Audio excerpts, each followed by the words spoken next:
The Force is old and full of shadows. The rain comes down in sheets against the permacrete towers of Coruscant, and Anakin Skywalker stands at the window of his quarters in the Jedi Temple and does not move. He has been standing here for 2 hours. Maybe 3. The clocks in this room have always annoyed him. Too precise, too indifferent, and sometime in the last hour, he turned the nearest one face down against the shelf without quite remembering the decision. Time feels wrong tonight. It feels like something that belongs to other people. Shmi Skywalker is dead. He lets the fact sit in the center of his chest, the way a man might press a thumb against a wound to measure its depth. The Jedi have words for this kind of grief. Acceptance, release, the living force receiving what was always its own. Master Yoda would say these things in that low, measured voice, and every syllable would be correct, and none of it would matter at all. She died in his arms. That is the part he cannot box away, cannot file behind the composure he wore through the debriefing, through the council session, through Obi-Wan's careful, searching looks across the briefing table. She died in his arms because he arrived too late. And he arrived too late because attachment is forbidden. And attachment is forbidden because the Jedi decided. Centuries before his birth, that love is a door best left locked. He presses his palm flat against the transparent steel. The rain distorts the city below into amber smears and white streaks. Somewhere out there, in the Senate district, the lights of Palpatine's office burn late. They always burn late. The summons arrives as it always does, a quiet word through a protocol aide. Nothing official, nothing logged. The Chancellor would be grateful for a moment of young Skywalker's time, if the hour is not too inconvenient. The hour is never inconvenient. That is the first thing Anakin learned about Sheev Palpatine. The man exists outside the ordinary architecture of obligation. He doesn't command. He invites. The distinction is important to him in ways Anakin has never fully analyzed, only instinctively understood. The Chancellor's private receiving room is smaller than most people imagine. No vaulted ceilings, no parade of flags, just low amber light from a single standing lamp, 2 chairs angled toward each other before a narrow window, and the sound of rain on the outer hull of the building. Palpatine is already seated when Anakin enters. He looks old tonight. Not frail, never frail, but carrying something behind his eyes that might, in a lesser man, be called grief. "Sit," he says. Not a command. An offering. Anakin sits. The chair is warm as though someone has only just vacated it. For a long moment, neither of them speaks. The rain fills the silence, and Palpatine watches him with the particular quality of attention that has always made Anakin feel simultaneously known and exposed, as though the older man can read the shape of a wound without needing to be told where it is. "You are not sleeping," Palpatine said. "I sleep. You are not resting." A pause, surgical in its precision. "There is a difference, Anakin. You know there is." The use of his name, not young Skywalker, not my boy, but Anakin, flat and direct, lands like a hand placed on a bruise. He exhales through his nose. "They gave me the words," he said, "the grief counseling, the meditation frameworks." Master Windu reviewed the incident report personally and found no actionable. He stops. The clinical language turns to ash in his mouth. She was alone for 3 weeks. In a cage, while I was following the code. Palpatine does not offer condolence. That is the second thing Anakin has learned about him. He never insults a wound by minimizing it. "The Jedi taught you to grieve safely," Palpatine said instead. "They are very skilled at that. At making suffering manageable. Sustainable." He turns his gaze to the rain-blurred window. "They never taught you to make suffering unnecessary." The sentence settles into the room like weight. "Power," Anakin said. Flat, not a question. Not power as ambition, power as lock. Palpatine's eyes returned to his. Your mother died because you could not reach her in time. You could not reach her in time, because the Jedi's law, their clean, philosophical law, required you to pretend you had no mother worth reaching. That law is why she is dead, Anakin, not the Tuscans. Not chance.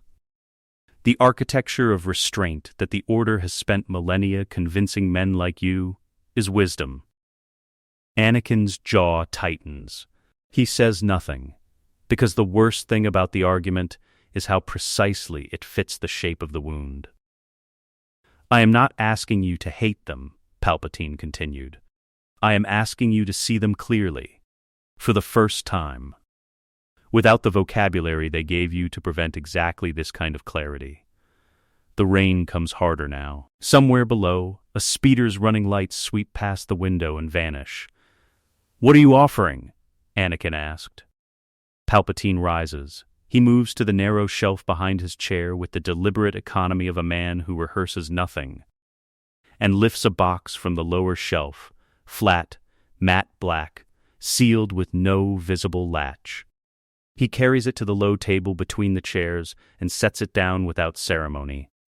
A philosophy, he said, an education, and, in time, tools, he opens the box.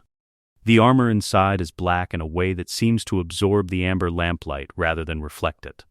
Not the black of mourning robes or formal dress, the black of something designed to be looked past, paneled, close-fitted. Each articulated joint built for silence rather than spectacle. A helmet rests at the top of the case, its lenses the deep, non-reflective gray of a predator's eye. And beside the helmet, in a slim cradle of fitted foam, a kyber crystal the color of dried blood. Not his. He understands that immediately. The crystal carries a cold resonance in the Force. Old. Claimed. Already shaped by someone else's will. That small wrongness registers, and then settles. He files it away. Insurance, Palpatine said. Not identity. That distinction matters. I am not asking you to become something monstrous. I am asking you to become something the galaxy has no name for yet. A Jedi who remembers that protection requires power. And power requires the willingness to act where lesser men hesitate. Anakin looks at the crystal for a long time. The knowledge sits in his chest like a stone. He knows what the red means. He is not a child, and Palpatine is not pretending. The architecture of what is being offered assembles itself in his mind with the clarity that has always been his particular gift. The tactical mind that made him the best pilot, the best duelist, the most decorated Padawan the Order has produced in a generation. He sees the shape of it completely. This is not protection. He knows that. He tells himself it is. You said philosophy first, Anakin said. Education, yes. How long? As long as it takes. Palpatine holds his gaze. There is no ceremony here, Anakin. No ritual, no theater. Only a decision. Only you, and what you are willing to become to ensure you never stand over someone you love again and find you arrived too late. The silence that follows is not empty. It is the sound of something being decided. He kneels. Not because Palpatine asks him to, because the floor feels like the only honest surface in the room, the only acknowledgement of the weight of the thing. His knee finds the carpet and he stays there, and Palpatine rests a hand on his shoulder, light as ceremony, heavy as prophecy. Darth Vader, the old man said. Quiet, barely above the rain. No thunder, no chorus. Just a name in a closed room and the soft hiss of the lamp between them. That is who you choose to be. He doesn't answer. The name settles into him the way water settles into cracked stone, finding every fault line, filling every hollow. He lets it. Later, an hour, maybe two, after Palpatine has retired, and the aide has guided him wordlessly back to a corridor he recognizes. Anakin stands alone in a borrowed antechamber, with the box open on the table before him. He lifts the mask with both hands. The material is lighter than he expected. every edge finished, every surface considered, nothing wasted. He turns it slowly in the amber light. His reflection looks back at him from the dark lenses. Distorted, compressed, familiar, he understands, with the cold completeness of a man who has always been better at seeing the end of things than stopping them.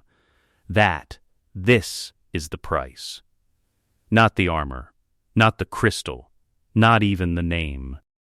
The price is that he will keep wearing the other face, the hero's face, the general's face, Anakin Skywalker's earnest, grieving face, and no one who loves him will ever think to look behind it.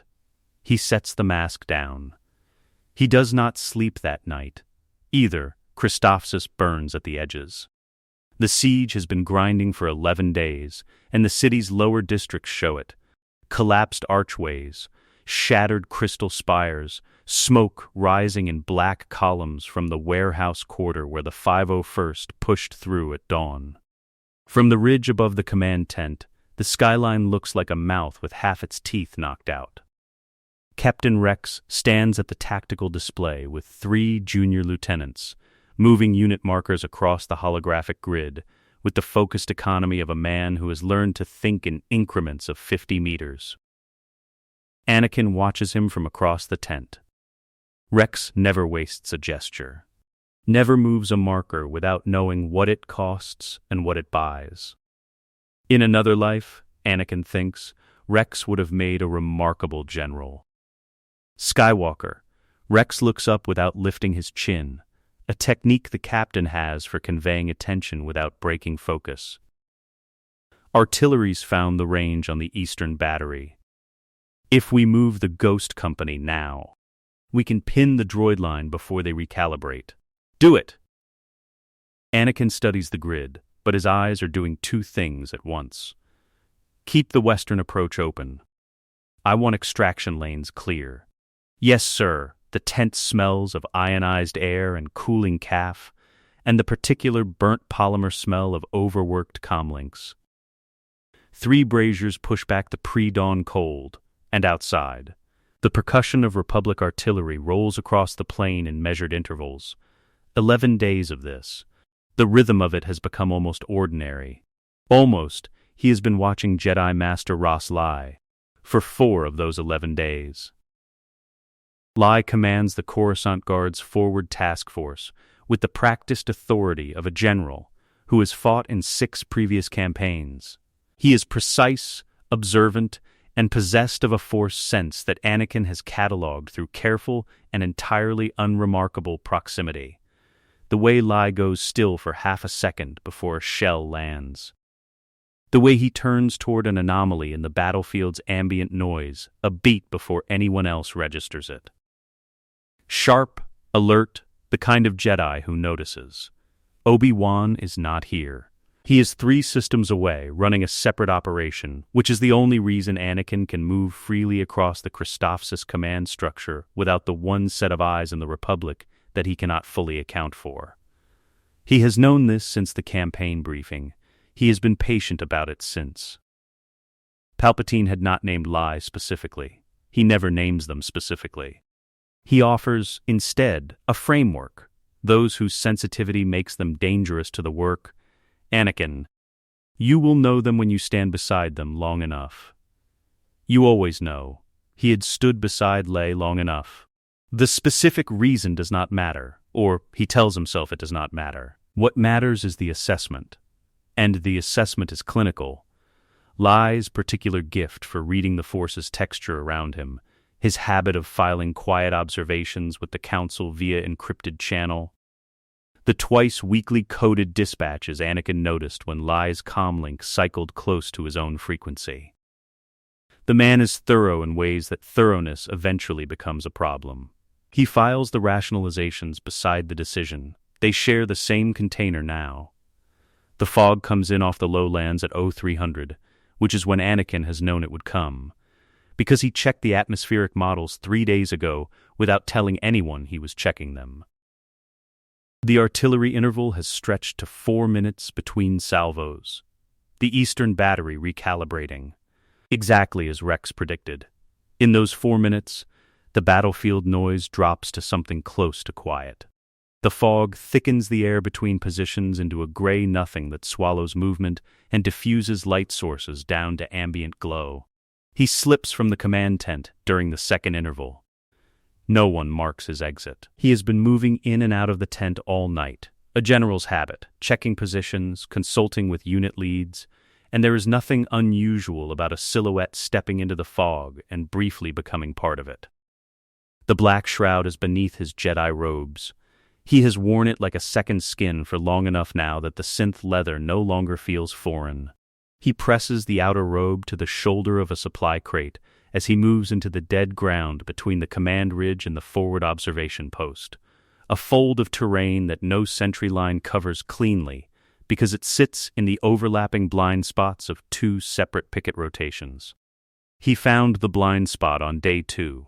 He has been patient about it since. Master Leia's forward observation position is a collapsed crystal portico at the lip of the ridge, partially sheltered by a fallen support beam. The position is tactically sound, good sightlines, covered retreat, protected from direct fire. Leia chose it himself on day 3, which told Anakin something about how the man thought. He moves through the fog without sound. The articulated joints of the armor allow it. Nothing catches, nothing drags, nothing generates the microsecond of friction that produces noise. He has practiced this. He has practiced this in an empty storage bay in the lower temple levels at 0200 on 16 separate nights, moving across durasteel grating until he could cross 30 meters in silence consistently, until silence became a skill rather than an aspiration. Leia is standing at the portico's edge, watching the fog bank over the plain. His lightsaber is not drawn. Anakin stops 7 meters back and goes completely still. The ripple technique settles over him like something he is pulling down from inside his own chest, a controlled, deliberate stillness in the Force, radiating the emotional signature of a man who is tired and focused and ordinary. Not hidden, present, just unremarkable. He has practiced this too. Leia doesn't turn. 5 seconds. 10. The artillery fires again in the east. A distant crump that rolls across the plain and fades. In the interval of silence that follows, Anakin crosses the remaining distance. The red blade ignites for less than 2 seconds. He is careful about the scene. This is the part he did not expect to discover about himself, how precise he becomes in the aftermath, how the tactical mind does not stop simply because the act is finished. He understands, in some cold and operational layer of his thinking, that the scene is a problem to be solved. And he solves it the way he solves every problem, completely, without sentiment and with his full attention. The blast pattern from a separatist-shaped charge looks specific. He knows this because he reviewed the forensic reports from the Ryloth campaign 6 months ago, reviewed them for legitimate tactical reasons, or reasons that were legitimate at the time. And the pattern is a distinctive radial disbursement with a heat signature that exceeds a lightsaber's localized burn. He has 2 of the charges in the left forearm pocket of the shroud, pulled from a separatist munitions cache recovered in Day 4's advance, and logged in the supply manifest as detonated during clearance. The scene takes 9 minutes to arrange. He is back in the command tent in 14. His Jedi robes over the armor, calf in his hand, asking Rex a question about the Western approach that he already knows the answer to. One of the junior lieutenants finds the body at 0520. The sound the boy makes, not quite a shout, something tighter, something that hasn't found its full register yet, carries back to the command tent. And Anakin is the 3rd person through the tent flap, behind Rex and Ahsoka, who was sleeping in a roll against the supply wall, and came awake instantly in the way she always does, hand already on her saber. The fog has thinned by now. Gray dawn over the plain, the eastern sky going the color of a bruise. Master Leia is covered by the time Anakin reaches the site. Rex has deployed a ground sheet with the quick, practiced respect of a soldier who has covered too many bodies. The blast pattern on the portico stones reads exactly as it should. Shaped charge, Rex said. Not a question. His voice carries the particular flatness of a man pushing feeling below the operational surface. Separatist configuration. Infiltrator, Anakin said. His voice is steady. He has run the appropriate frequencies, the hollow place where grief should be, the soldier's calculated restraint, the general who cannot afford to come apart in front of his men. All of it is there, on the surface, accessible, real in its way, because it is built on real things. They knew his position. Someone walked his sightlines and found the gap. Rex looks at him, not suspiciously. Rex does not have a suspicious relationship with Anakin, which is its own weight. He looks at him the way soldiers look at commanding officers in the aftermath of something that cannot be fixed, searching for whether the man in charge is still holding. Sir, Ahsoka's voice, close behind him. Careful. Are you? I'm fine, he said. He puts a hand briefly on her shoulder, the gesture he has learned she reads as reassurance, the gesture that costs him nothing to produce and lands exactly as intended. Pull the perimeter in. If they had one infiltrator with this kind of access, there may be more. He looks at the ground sheet for 3 full seconds before he turns away. Inside the sealed compartment behind the constructed wall in his mind, in the part of himself that Palpatine taught him to build and lock and never visit during operational hours, something adjusts to accommodate a new weight. He walks back to the command tent. He picks up his calf. He resumes the briefing. The fog burns off by 0700. The artillery resumes. The war continues. The council chamber at the top of the temple's central spire catches the morning light differently than the rest of the building. Lower halls go gold at dawn.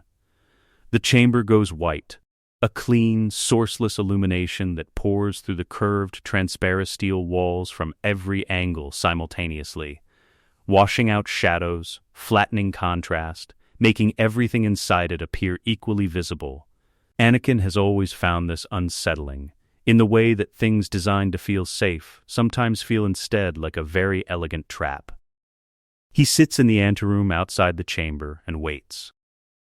The session has been running for 40 minutes. He can hear the low register of voices through the closed door, not words, just the texture of a conversation that has found a difficult shape and is working around it carefully. Mace Windu's voice is identifiable, even muffled, a cadence that cuts rather than flows, always arriving at the point before the sentence is finished. The doors open. Skywalker, Ki-Adi-Mundi, holds the door, his elongated skull tilted at the slight angle that functions, for him, as an expression of mild gravity. The council will hear your report. He enters with the posture he has calibrated for this room, not deferential, which would read as unusual, but measured. Present without being eager. He has learned that the council responds poorly to eagerness and poorly to submission, and best to the version of Anakin Skywalker that arrives with a battle report in his hands and no obvious need for their approval. 12 seats. 7 occupied this morning. The others are absent for reasons the session's agenda would have named: campaign commitments, remote attendance. 1 chair whose master is currently on Rhodia, dealing with a supply line dispute that has been ongoing for 3 months. 1 chair empty, for a different reason. He does not look at it longer than he would look at any other chair. Mace Windu's eyes are already on him when he reaches the center of the room. Master Lai's death, Windu said. The field report lists the cause as separatist infiltration. A shaped charge of separatist manufacture placed at his forward observation post during a period of reduced visibility. That's correct, Anakin said. You discovered the body. I was third on scene. Captain Rex and my Padawan preceded me. Windu holds the silence for exactly 2 beats, a technique Anakin has catalogued over years of these sessions. The deliberate pause that invites the room's subject to fill the quiet with something unplanned. Anakin does not fill it. The 501st's perimeter protocols, Windu continued. They were current? Fully current. The infiltrator found a gap in overlapping coverage, a terrain blind spot between two picket rotations. It's been logged and closed. Across the circle, Obi-Wan is watching him with the quiet attention he always brings to rooms where Anakin is being questioned. Not protective, not anxious, simply present in a way that functions as a kind of anchor. Anakin meets his gaze briefly, and holds it with the ease of a man who has nothing to hide. Because the only way to hold a gaze with the ease of a man who has nothing to hide is to practice holding it with that ease until the performance becomes invisible even to yourself. He has practiced this. Plo Koon speaks from the left arc of the circle, his voice filtered through his breath mask into something low and measured. 3 masters in 4 months, this has become. Fallen in the field under circumstances, a pause. Irregular, some would call them. The separatist campaigns have been irregular, Anakin said. Grievous has been using targeted strikes against Jedi command positions since Munilinst. It's tactically sound from their perspective. Eliminate senior commanders, create coordination gaps. A reasonable explanation, Plo Koon said. He does not say it as agreement. Does the Council have another? It is the right amount of directness, not defensive, a general asking a practical question. Windu's eyes don't change. Yoda, in the seat to Anakin's left, has been still since the session opened, his eyes half closed, his clawed hands resting on the head of his Geimer stick. He has said nothing yet. He says nothing now. But something in his stillness shifts, the way the surface of water shifts when something moves beneath it. Anakin does not look at him. The theory the Council has assembled is clean and internally consistent and wrong in every particular. He knows this because he built it. Not directly, not with planted evidence or manufactured intelligence, though he understands now that he could have, that the forensic slate of hand required is not beyond him. He built it simply by ensuring that what remained after each removal pointed consistently in the direction of a single explanation. Dooku has a Sith asset embedded in the Republic's field operations. Mobile, sophisticated, capable of bypassing Jedi defenses. The Shadow Sith, a phrase that appeared in 3 separate field reports before anyone in the Council began using it themselves. He finds this part interesting in a way he does not examine too closely. The investigation, Mace said. He has moved on from the Christophsis question, which means the Christophsis question has been answered to whatever threshold the session required. We've assigned additional Sentinel resources to the case review. Master Tholm has agreed to lead the analysis. Anakin keeps his expression neutral. A full shadow investigation? A preliminary review. If the pattern continues, it won't, Anakin said. Grievous overextended on Christophsis. We pushed him back to the outer grid. Whatever asset he positioned for these strikes is going to find access considerably more difficult now that we've adjusted protocols. He says it with the confidence of a man who believes it, because the version of Anakin Skywalker in this room does believe it. Believes that the Separatist strikes are tactical. Believes that adjusted protocols will close the vulnerability. Believes in the explanation he is not technically providing but simply not contradicting. The Council hears what they expect from a field commander who has just lost a fellow master and is managing the operational fallout. Windu studies him for a moment longer. You should know, Skywalker, that the Chancellor has requested a briefing on the investigation's progress. The Chancellor takes an interest in Jedi security matters. The Chancellor takes an interest in anything that affects the war's command structure. Windu's voice carries no particular inflection. We've accommodated the request. Of course, Anakin said. Obi-Wan catches him in the corridor outside the session room, falling into step beside him with the unhurried ease he brings to conversations he has already rehearsed internally. The Council is concerned, he said, not an accusation.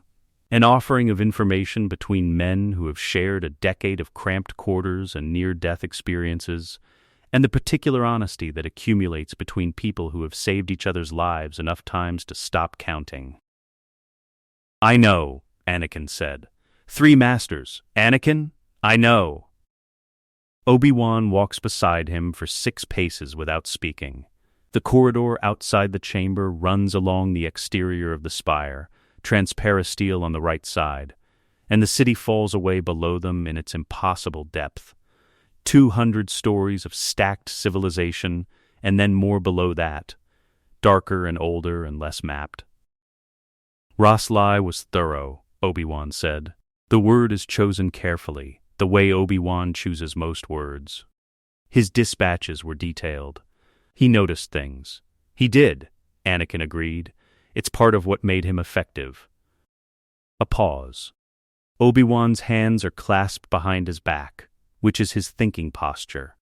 The posture of a man walking through something in his mind and simultaneously through the physical world. There was a note in his last dispatch, Obi-Wan said. Archived, not flagged. One of his aides mentioned it during the intake review. Leia had flagged an anomaly in the Force around the command position, something he couldn't account for. Quiet, he called it. Unusually quiet. The city falls away below the transparisteel. Anakin considers this for exactly the duration appropriate to a man hearing it for the first time. The fog, he said. The low-pressure system suppressed atmospheric ion content. It can create a dampening effect on Force sensitivity. There are field reports from Kamino that document something similar. Obi-Wan looks at him. Not suspiciously. Not yet. With the expression of a man who has received an answer and is deciding whether the answer fits the question. Yes, he said. That's probably it. They walk on. The corridor curves with the spire's taper, and the city shifts below them. The Senate district rising in the middle distance, with its familiar cluster of domed buildings and traffic lanes. Palpatine's office is visible if you know where to look. Anakin does not look. I'll file a supplementary report on the Christophsis protocols, he said. Full detail. If Thulm wants to cross-reference it against the other incidents, it might help his review. Good, Obi-Wan said. That would be helpful. They reach the point where the corridor divides, one branch toward the senior quarters, one toward the training levels. They have parted here 1,000 times. Obi-Wan stops with the natural rhythm of a man whose direction lies one way and whose conversation lies slightly in another. Get some sleep, he said. You look exhausted. Campaign tempo, Anakin said. A small, wry lift at the corner of his mouth, the expression of a general who is managing but human about it. You know how it is. I do, Obi-Wan said. He holds the look for a half-beat longer than the exchange requires. Then, good night, Anakin. Good night, Master. He walks toward his quarters. He does not look back. Behind the constructed wall, in the sealed compartment that Palpatine taught him to build in the architecture of his own mind, he notes Obi-Wan's particular stillness at the corridor junction, the quality of attention in that final look, and files it precisely where it belongs. Not a threat. Not yet. A variable. One that requires monitoring. The temple settles around him as he walks, its ancient stones carrying the low hum of 10,000 years of the living Force, and somewhere in that hum, beneath the accumulated weight of all that history, something very old and very patient waits to see what he will do next. He already knows what he will do next. He walks on. Master Thulm works alone. This is the first thing Anakin learns about him, and he learns it the way he learns most useful things, not by asking, but by watching the negative space around a person, the gaps where habits reveal themselves. Thulm takes his meals in the archive reading room rather than the communal hall. He files his investigation requests through a secondary administrative channel that bypasses the standard council liaison. He has declined 3 offers of Sentinel support since assuming the review. A man who works alone leaves fewer witnesses. Anakin respects this. He also understands that a man who works alone has no one watching his back, and files that understanding in a separate compartment, one he does not open yet. It is enough, for now, to know where the edges are. The investigation's shape becomes clear across the first 10 days. Thome is methodical in the way of a man who has spent decades learning that patience is a tool sharper than urgency. He begins with the physical evidence, the blast sites, the forensic reports, the weapons signatures, and works backward toward timeline and access. He is not rushing toward a conclusion. He is building a structure and checking each support before adding the next. Anakin watches the structure go up and identifies, with the part of his mind that has always been better at seeing how things end than preventing those endings, exactly which supports will eventually point somewhere inconvenient. The Christophsis site is clean. He made certain of it. The second incident, Knight Darethel Tanis, orbital insertion gone catastrophically wrong above Brental IV. Her shuttle's nav system corrupted by what the recovery team catalogued as a separatist slicing intrusion is clean. He made certain of that one too. It required 3 weeks of preparation and a 6-hour window on a station maintenance deck, and it required him to know things about Republic shuttle nav architecture that a Jedi general has no obvious reason to know. Which is why he learned them 8 months before he needed them, in conversations with a GAR technical specialist that he steered carefully toward the relevant subject matter without ever arriving there directly. The third incident is the one that concerns him. Master Vanek Strahl died on Nar Shaddaa in what the initial report classified as a confrontation with a Black Sun Enforcer cell. The classification is accurate as far as it goes. What the classification does not capture is the specific quality of the lightsaber burns on the Enforcer bodies, the depth and angle of the cuts, the controlled disbursement pattern of a duelist who is conserving energy rather than operating at full extension. Vanek Strahl was the best Form 3 practitioner in the Order outside of Master Dralig. His defensive technique was documented, studied, referenced in training materials. A Black Sun Enforcer cell should not have been able to touch him. Thome's request, filed through his secondary administrative channel 4 days into the review, is for the Nar Shaddaa crime scene reconstruction. Full dimensional mapping, residual force imprint survey, timeline cross-reference against known Black Sun operational records. The force imprint survey is the problem. Residual dark side impressions do not dissipate cleanly. They settle into surfaces, durasteel, permacrete, the particulate matter that coats the interior of enclosed spaces, and they persist for weeks, sometimes months, in concentrations sufficient for a skilled investigator to read. Not precisely, not with the clarity of a live sense, but enough to distinguish the signature of ambient dark side contamination from the concentrated personal imprint of a trained Force user who spent significant time in a space doing significant things. He knows this because Palpatine told him, on the third night of his education in the Sith arts, that the Force is not simply a tool. It is a record.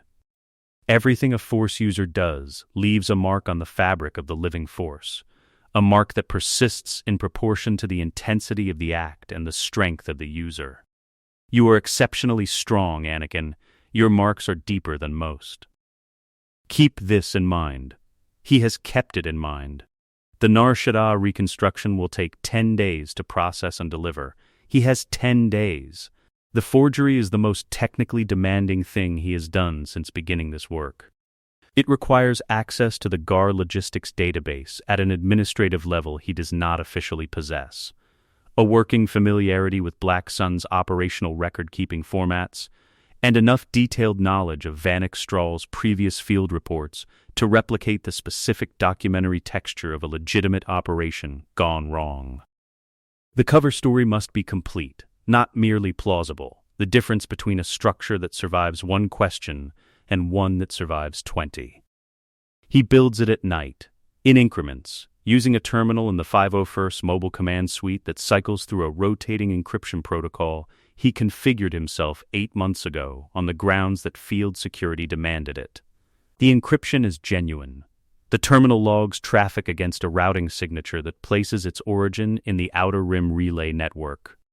He is sitting 3 meters from the terminal when it makes those logs. The gap between physical presence and digital location has never particularly troubled him. The record he constructs places a Black Sun logistics coordinator, a real person, Calavren, whose file he pulled from Republic intelligence archives 3 weeks prior at a meeting with Vanek Strahl in the 2 weeks before the Nar Shaddaa incident. The meeting's subject is a separatist weapons cache whose location Strahl was tracking through a civilian informant network. The meeting ends badly. Vren alerts her superiors. The enforcer cell is dispatched. It is exactly the kind of operation Vanek Strahl would have run. The details are right, the informant network structure, the weapons cache typology, the level of outer rim institutional corruption that makes a Black Sun logistics coordinator a plausible intelligence contact. He knows it is right, because he spent 4 hours reviewing Strahl's previous operational reports before constructing the alternative account, the same way he reviewed the forensic blast patterns before choosing his demolition charges on Christophsis. The work requires attention. It gets his full attention. He uploads the constructed record to the GAR Intelligence Archive with a timestamp that precedes Tholm's records request by 11 days. The archive's verification protocols check for internal consistency and source authentication. They do not check for whether the source existed prior to the timestamp. He has verified this. Tholm requests a meeting. They sit across from each other in a small room off the archive's eastern reading alcove, a room used for sensitive document review, lined with signal dampeners, its single window overlooking the temple's lower meditation gardens. The afternoon light falls in long parallels across the table. Tholm is older than he photographs. The field work has left the kind of marks that rest cycles don't fully erase. A particular quality around the eyes. A stillness in the posture that goes past discipline into the territory of a man who has learned to conserve everything. He sets a datapad on the table between them without preamble. I appreciate the time, Skywalker. I understand your campaign schedule. Whatever the investigation needs, Anakin said. Tholm's eyes move across his face with the unhurried attention of a man reading a surface for information below the surface. He does not draw on the Force to do it. He uses his eyes. Anakin finds this, unexpectedly, more unsettling than a Force probe would be. The Nar Shaddaa incident, Tholm said. I found a record that changes the picture considerably. A pre-existing Black Sun contact operation that Strahl was running through civilian channels. It explains the enforcer response. I wasn't aware he was running a contact operation in that sector, Anakin said. He wasn't required to log it centrally until the intelligence product reached development stage. Standard protocol for preliminary source cultivation. Tholm's voice carries no particular inflection.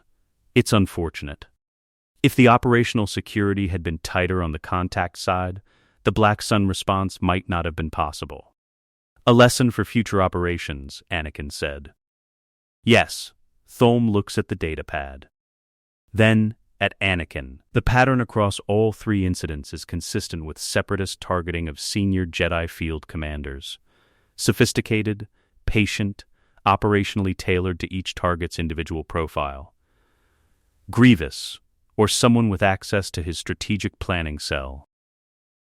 That's my read as well, Anakin said.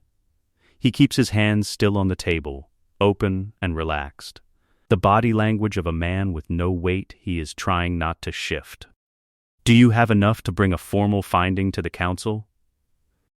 Nearly, Tholm is quiet for a moment. There's one element that doesn't fit cleanly. A residual Force imprint in the Nar Shaddaa space, darker than the Black Sun contact should account for. Stronger, he pauses, inconsistent with Strahl's own signature. The afternoon light moves across the table as a cloud passes somewhere above the spire. Contamination from the space's prior use? Anakin offered. Nar Shaddaa's lower levels carry decades of accumulated dark side ambient residue. It's a documented phenomenon in Force forensics. I've seen reports from Shadow Team operations that flag exactly that kind of background noise as an analytical problem. Thome considers this. He turns the datapad once, carefully, on the table's surface. I've seen those reports as well, he said. It's the most parsimonious explanation, Anakin said. A long pause. The gardens below the window hold their afternoon stillness, the fountain at their center catching light and throwing it up in pieces. Yes, Thome said.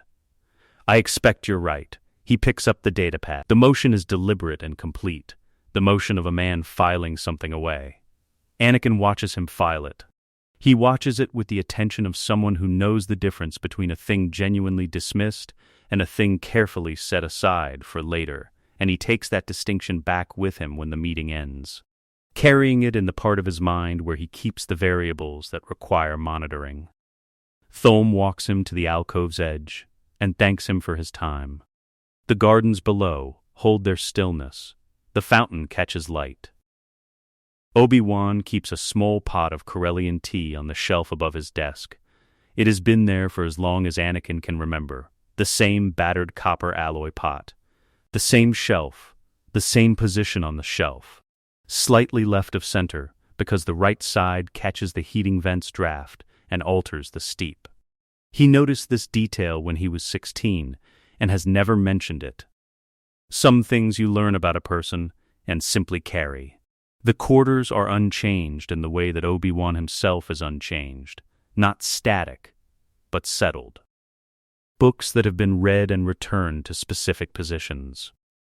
A lightsaber handle on the corner of the desk, disassembled for maintenance and laid out in precise sequence on a cloth. The kind of room where everything has a place because the person who lives in it has decided, at some point, that disorder costs more than it gives. Anakin sits in the chair across from the desk. He has sat in this chair so many times that the cushion holds a shape that is partially his. Obi-Wan pours 2 cups without asking. Thome closed the review, Obi-Wan said. He sets 1 cup on the edge of the desk nearest Anakin and carries the other to his own chair. Formally attributed to separatist targeting operations, the finding goes to the council tomorrow. I heard, Anakin said. Windu mentioned it. Mace is satisfied. Obi-Wan wraps both hands around his cup. It is a habit from the field, cold campaigns, inadequate heating, the body learning to take warmth where it finds it. I'm less certain. Anakin lifts his cup. The tea is too hot, but he holds it anyway, letting the heat run through his palms. What's giving you trouble? Obi-Wan is quiet for a moment. Not the strategic silence that Windu deploys, the genuine kind, the kind of pause a man takes when he is deciding how honestly to say something. You, he said. Not accusatory. The word lands like a fact being placed on a table between them, or rather, something around you that I can't quite account for. The tea is very hot. That's not a small thing to say, Anakin said. No, Obi-Wan looks at his cup. I'm aware. Outside the window, the afternoon has gone the color of cooling metal, that particular Coruscant dusk that isn't quite gold and isn't quite gray. The light doing something complicated between the towers. Traffic moves in its vertical lanes, orderly and indifferent. Tell me, Anakin said. He says it simply, with the ease of a man who has spent a decade saying tell me to this person, and meaning it every time. Because he did mean it every time, until the meaning became a technique, and the technique became indistinguishable from the meaning. He is not certain, even now, where one ends and the other begins. He has stopped trying to locate the boundary. Obi-Wan looks up. You're exhausted in a way that battle tempo doesn't account for. I've seen you at the end of campaigns, Anakin, Geonosis, Munilinst, the Ryloth siege. I know what tired looks like on you. This is different. It's been a difficult stretch. It has. 3 masters dead on operations you were assigned to or adjacent to. That kind of loss accumulates. A pause. And yet, you're not grieving. Not the way you grieve. After Geonosis, you didn't sleep for 2 days, and you sparred until your hands bled. After Rosleigh's death, you filed a supplementary report on perimeter protocols. The accuracy of it sits between them. People manage differently, Anakin said. You don't manage, Obi-Wan said. Not unkindly, that's what I'm telling you. You feel things with your entire body, and you always have, and it has always been evident, and now it isn't, and I don't know what to do with that. This is the conversation Anakin has run calculations on for weeks. Not the specific words, he couldn't have predicted the specific words. But the shape of it, the inevitability of this particular person arriving at this particular doorway. He is mapped in the way he maps terrain before an operation. Obi-Wan's instincts are not the force-sharp kind that Yoda or Windu carry, not the deep current sensitivity that reaches into the living texture of things and reads what moves beneath. His instincts are observational. Patient, built from 14 years of watching Anakin Skywalker at close range in conditions that strip people down to their component parts. He cannot deceive the Force sense Obi-Wan doesn't primarily use. What he has to work with is the man's understanding of him, and the man's understanding of him is the most detailed record of Anakin Skywalker in existence. The ripple technique handles the Force. It does not handle Obi-Wan. He has known this, in the back of some honest compartment of his thinking, since the corridor conversation outside the council session. He has been preparing for it the way you prepare for a storm you can track but cannot stop. I've been carrying something, Anakin said. Obi-Wan says nothing, waits since Tatooine. He sets the cup down. He looks at his hands on either side of it, the mechno fingers of the right hand, the ordinary wear-marked skin of the left. I don't think I processed it the way I was supposed to. The way the code would want. He stops. Constructs the pause carefully. The pause of a man locating something real in a complicated interior. I think I put it somewhere and locked it and kept moving, because stopping felt like it would. I don't know, like the floor would go. The truth is that some of this is real. That is the thing about this particular technique. The grief is genuine. The exhaustion is genuine. The complicated architecture of what he actually feels about his mother's death exists and is accessible and does not require invention. He is not manufacturing emotion. He is redirecting it. Pointing Obi-Wan at the real thing and letting the real thing do the work of explanation. Obi-Wan sets down his own cup. He leans forward with his forearms on his knees in the posture he uses when proximity matters more than words. Anakin, I'm managing. I know you are. That's what concerns me. The slightest tension around the corners of his eyes. The Jedi don't ask you to be impervious. They ask you to release. There's a difference between control and suppression. And suppression compounds, Anakin said. I know. Yes. A pause. Do you? He looks at Obi-Wan across the desk, across the cups and the cloth-laid lightsaber components and the 14 years of accumulated familiarity, and he feels something. Not guilt, or not only guilt, or not guilt in the clean, simple form that word suggests. Something more structural. The recognition that this specific man, in this specific room, with this specific quality of patient attention, is the only thing in the galaxy that might eventually see through what he is building. Not through the Force, through love. That is a word he does not use lightly and does not use now, because to use it here would be to let it do something dangerous. But it sits beneath the recognition like a load-bearing wall. I'll speak to someone, Anakin said. A healer. Or I'll meditate properly. Give it the space it needs. I'd like that, Obi-Wan said. Not satisfied, Obi-Wan's satisfaction with answers he receives has a specific quality, and this is not it. But willing, for now, to accept the offered direction and see where it goes. End the investigation, Anakin said. The subject change is calibrated, not abrupt enough to signal avoidance, natural enough to read as a man redirecting toward professional ground when personal ground gets steep. You said you're less certain than Mace. Less certain about what, specifically? Obi-Wan picks up his cup again. The hesitation is brief. Tholm's finding rests on the Nar Shaddaa record, the Black Sun contact operation. Yes, I pulled Strahl's operational history. Not because I doubted Tholm, because I wanted to understand the target profile. How they chose him. A pause. Strahl didn't run civilian contact networks. In 20 years of field operations, he used institutional channels exclusively. It was a documented preference, almost a philosophy with him. He wrote about it in a training paper for the Shadow Cadets. The idea that civilian informant networks compromised operational integrity. The tea has gone the temperature of the room.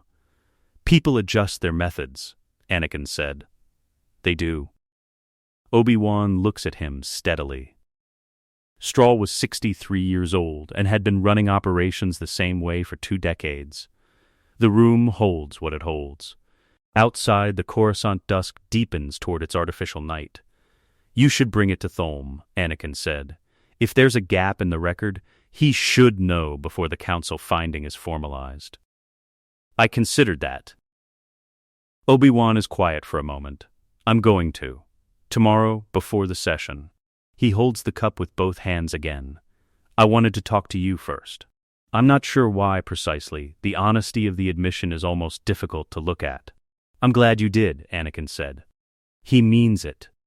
In the specific way that something can be meant and be a problem simultaneously. He carries that complexity back out into the corridor when the evening ends.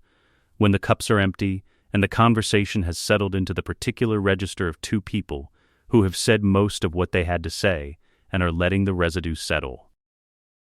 He walks the temple's evening corridors and lets the problem take shape in his mind with full clarity. Obi-Wan will speak to Tholme tomorrow morning. He has tonight. Tholm's office is on the 14th level of the temple's Eastern Archive wing, accessible by 2 main corridors and 1 maintenance shaft that runs behind the climate control units for the document preservation vaults. Anakin has known about the maintenance shaft for 6 weeks. He has walked it twice in the hours between 0200 and 0400, in darkness, without the armor, simply to know the sound it makes under his weight, and where the metal flexes and where it doesn't. He goes through it now at 0310. The black shroud moves with him the way a second skin moves, no catch, no sound. Each joint articulated through the tight spaces between duct housing and vault wall without contact. The filtered lenses of the helmet read the infrared signatures of the climate units as orange columns in an otherwise dark passage, and he moves between them with the patience of a man who has learned that speed is rarely the variable that matters. What matters is sequence. He already knows Tholm is not alone. He established this 3 hours ago. Through a thermal scan of the eastern wing conducted from the roof of the adjacent meditation tower, using a sensor unit pulled from the 501st Field Kit and recalibrated for close-range structural penetration. 2 signatures in Tholm's office.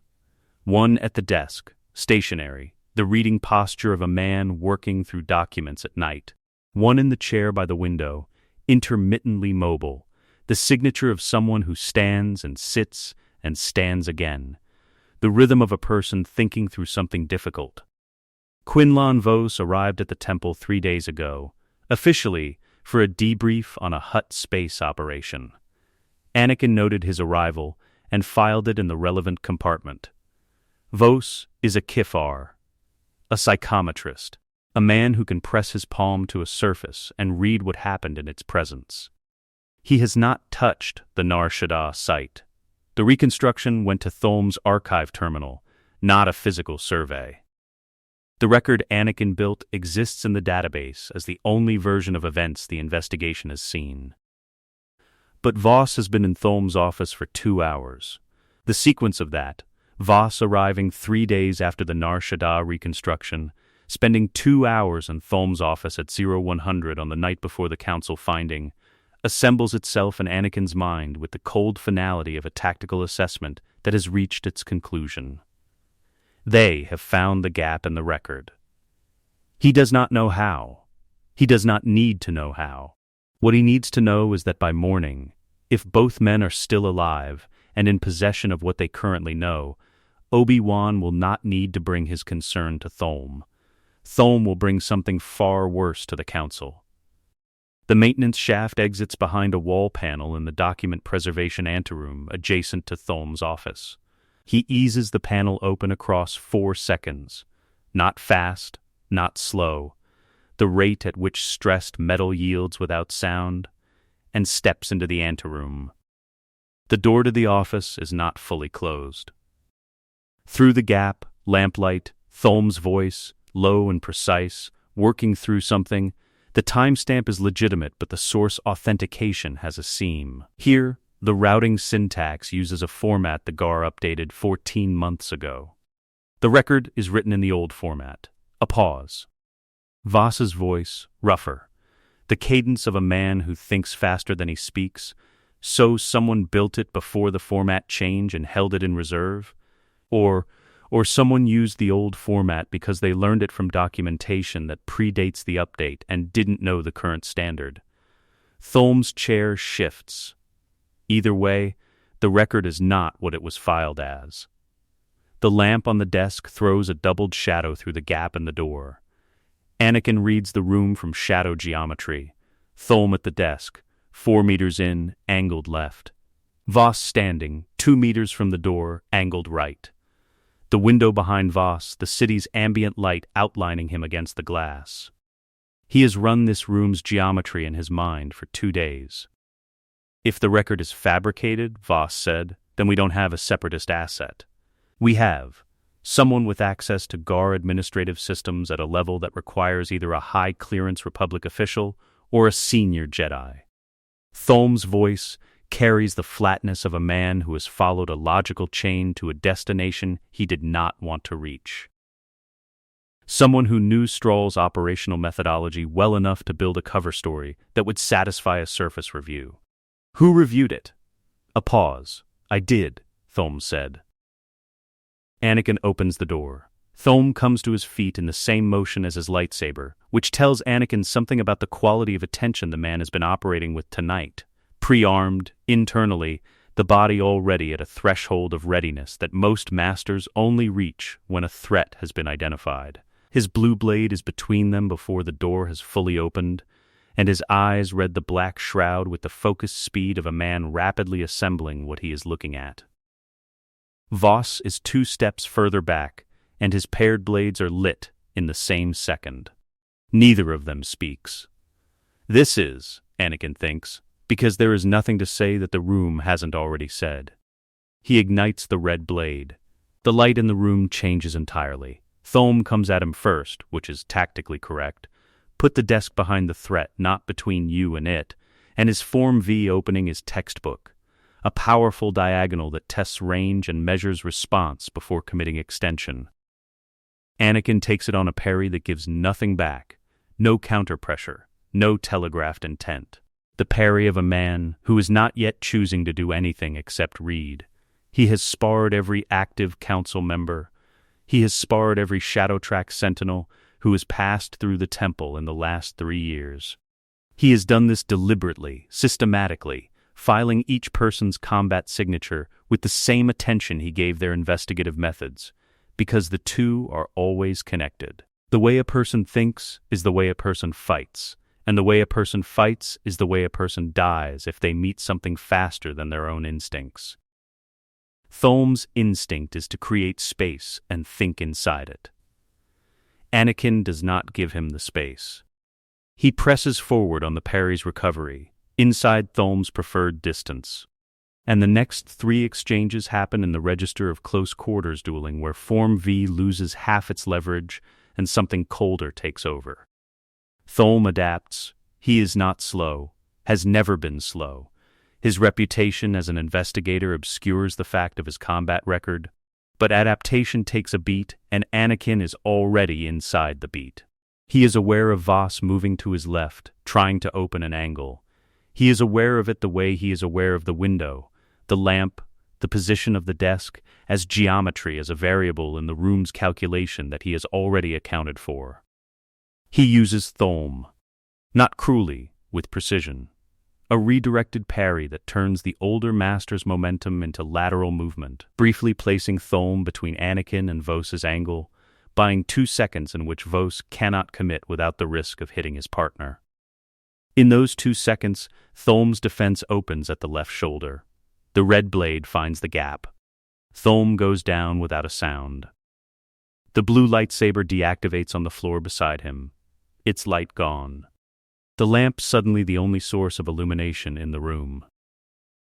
Vos does not hesitate. He is already moving, both blades working a high-low combination that is genuinely dangerous. The Kafar fighting style carries a looseness that formal temple training doesn't fully account for, street practical, unpredictable in its angles.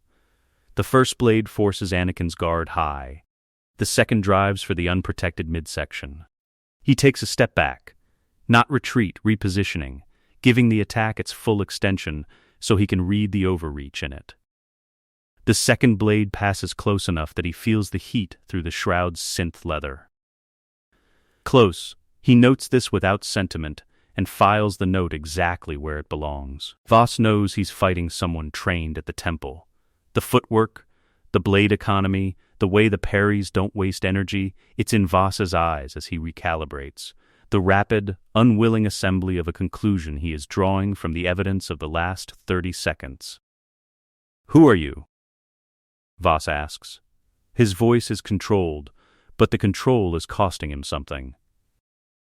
Anakin doesn't answer. Vos presses again, and this time the combination has a feint built into it, right blade drawing the eye, left blade threading the opening created by the draw. It is well constructed. It would work against most opponents. He reads the feint at its inception, in the microsecond of Vos's shoulder rotation that telegraphs the left blade's true trajectory, and steps not back but forward. Inside the arc, where neither blade has the angle to complete. His left hand finds Vos's wrist. His right drives the red blade horizontal. The room goes quiet. He stands in Thulm's office for 90 seconds afterward, not moving. The lamp burns on the desk. The documents are still open on Thulm's terminal, the investigation record, the routing syntax analysis, the seam in the timestamp that Thulm found and will not now bring to anyone. The window holds the city's ambient glow, the traffic lanes and lit towers and the Senate district in the middle distance. He moves to the terminal. He reads what Thulm wrote. He reads it completely, missing nothing, because the dead deserve at least the acknowledgement that their work was good. It was good work. The routing syntax analysis is elegant. If Obi-Wan had brought his concern about Strahl's methodology to Thulm this morning as planned, and Thulm had been here to receive it, the combined weight of the two observations would have constituted the kind of evidence that a council session cannot dismiss with a parsimonious alternative explanation. He wipes the terminal. Full system purge, 7-pass overwrite, the kind of erasure that takes 4 minutes and leaves nothing recoverable. He stands and watches the progress bar and thinks about nothing in particular, which is a skill he has developed with the same patience he brought to silence and to stillness. He arranges the scene. Not to suggest separatist involvement this time. That explanation has reached the limit of its utility. He arranges it instead as an interrupted break-in, the kind of entry a desperate outer rim criminal might attempt on an archive repository they believed contained intelligence product with market value. It will not survive serious scrutiny. He does not need it to survive serious scrutiny. He needs it to survive 12 hours. He goes back through the maintenance shaft the way he came. The climate units hum in their orange columns. The metal is quiet under his weight. He emerges onto the roof of the meditation tower and stands in the pre-dawn dark with the city spread below him in its endless layers. The air is cold at this altitude. The wind comes in from the western canyons and carries the particular smell of Coruscant at night, ionized air, recycled atmosphere, the faint chemical signature of 1,000,000 industrial processes running below the surface. He removes the helmet. The wind touches his face. Obi-Wan will go to Tholm's office in the morning and find something that has no clean explanation. The council will convene. The investigation will resume under conditions of genuine alarm rather than procedural review. He allows himself 3 minutes to stand in the wind and let the variables arrange themselves in his mind. Then he puts the helmet back on. There is work to do. Ahsoka finds the bodies at 0600. Not intentionally. She has been in the Eastern Archive Wing since 0530, pulling mission debrief records for a tactical analysis assignment Master Plo set before his last deployment, a comparative study of Clone War engagement patterns that she has been working on in the margins of campaign schedules for 3 weeks. The assignment is overdue. She has been prioritizing field rotations over academic work in the way she always does, which Master Plo accepts with the patience of a teacher who understands that some students learn better from doing than from reading about doing. She takes a wrong corridor on the 14th level. A small error. The Eastern Wing's layout is less familiar to her than the training levels and the hangar, and she corrects it by cutting through the document preservation anteroom. The door to Tholm's office is open. She stops in the anteroom for 1 full second before she moves. The 1 second is training, assess before entering, and then she is through the door with her sabers drawn before the assessment is fully complete. Because the assessment has already told her everything it needs to, and her body has decided to move without waiting for the rest of her mind to finish processing. The room tells its story plainly. She reads it in the order the details register: the lamp still burning, the terminal dark, Tholm on the floor by the desk, Voss by the window. The specific quality of the stillness that a room develops when the people in it are no longer capable of generating movement. She stands between the two bodies for 4 seconds. Then, she runs. The temple goes to high alert by 0645. Anakin is in his quarters when the alert sounds, which is where he has been since 0430. Sleeping in the specific way he has learned to sleep since beginning this work, shallowly, with the practiced speed of a man who can assemble full wakefulness in the time it takes for an alarm to resolve itself into information. He dresses in his Jedi robes and moves into the corridor with the appropriate expression already in place, a master summoned, concerned, moving toward the information rather than away from it. Ahsoka meets him at the junction of the 14th level corridor and the main spire access. She is moving fast, and her composure is doing the work it is designed to do, holding, but at cost. The particular quality of controlled upset that she has learned from watching how he and Obi-Wan manage things that need managing in public. She sees him, and something in her face does what a taut line does when the tension releases slightly. Not relief, something more complicated. The reflex of a person who has needed someone specific and found them. "Master," she said. "Tell me," he said. She tells him. He listens with his full attention, watching her face as she describes the anteroom, the door, the room's arrangement, the position of the bodies. He listens the way he always listens to her, completely, without interruption, with the quality of attention that she has told him, once, is the thing she values most about his teaching. "You actually listen." She said it simply, matter-of-factly, the way young people sometimes say things that land harder than they intend. He carries that with him now. He carries a great many things about her with him. That is the weight of this specific chapter of the problem, not tactical, not investigative. Personal in a way that the others have not been. "You did right," he said when she finishes. "Go to the medical level. Let them check you over. I'm not injured." Ahsoka, she holds his gaze for a moment with the particular stubbornness that is the aspect of her personality he has simultaneously found most difficult and most recognizable. Then, after the debrief.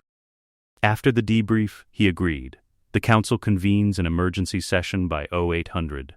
Anakin sits in the outer circle with the other non-council generals who have been summoned, watching Windu work through the facts with the compressed efficiency of a man conducting triage on a situation that is still bleeding. The break, in theory, holds for 40 minutes.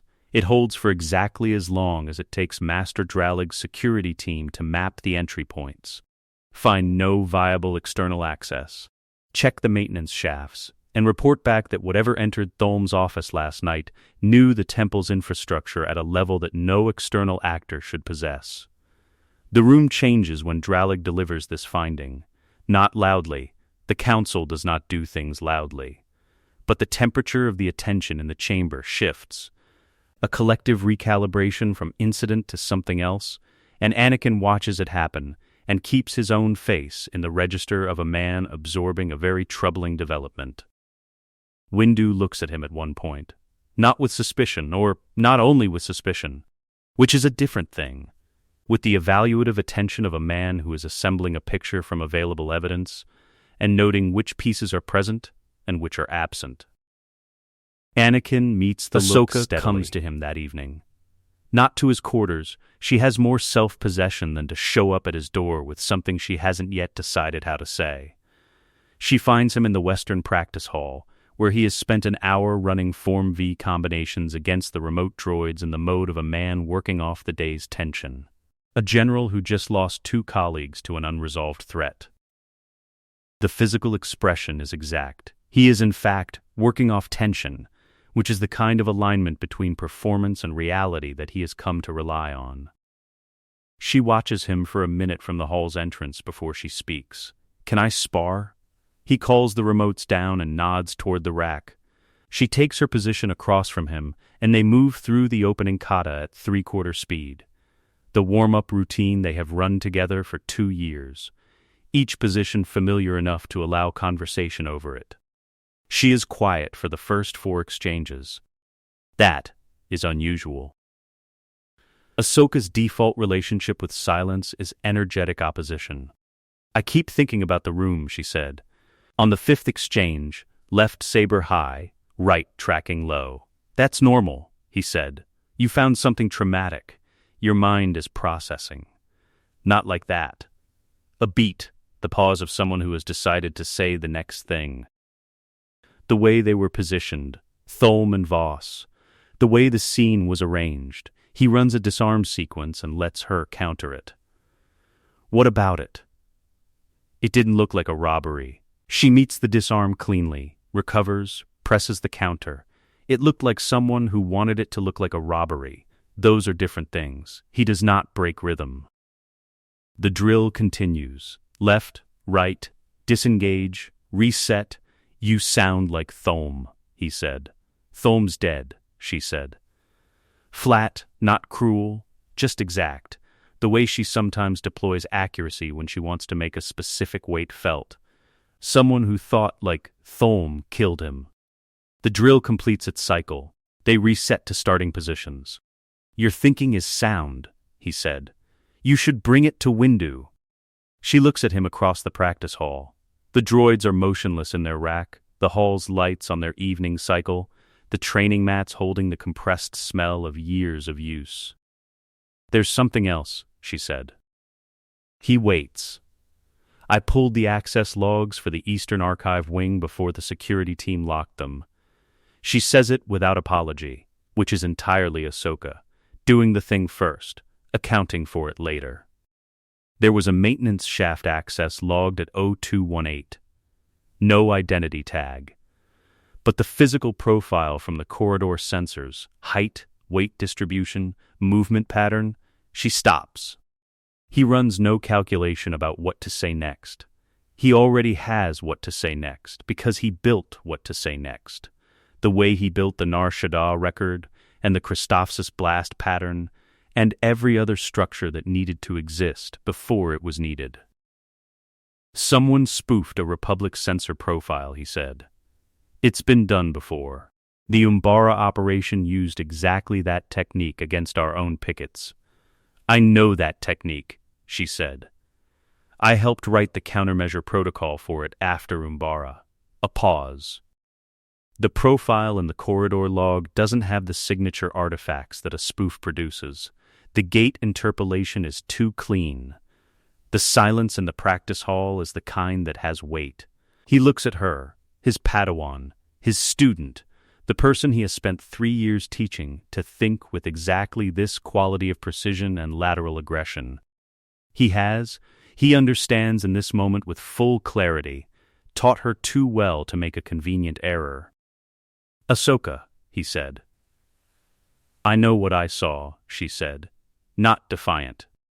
Steady, the voice of someone who has found a hard floor under a difficult truth and is standing on it. The movement pattern in the log, she stops again, and what she does with the stop is not indecision, but the courage to continue past it. It moved like a Jedi, master, like someone who had trained here. He crosses the distance between them in 4 steps and puts both hands on her shoulders, not threatening. The gesture she reads as "I am taking this seriously," because it is the gesture he uses when he is taking something seriously, and she knows his gestures the way he knows Obi-Wan's. "Give me the log," he said. "Don't show it to anyone else yet. Let me verify the read before we take something this significant to the council." She looks at him.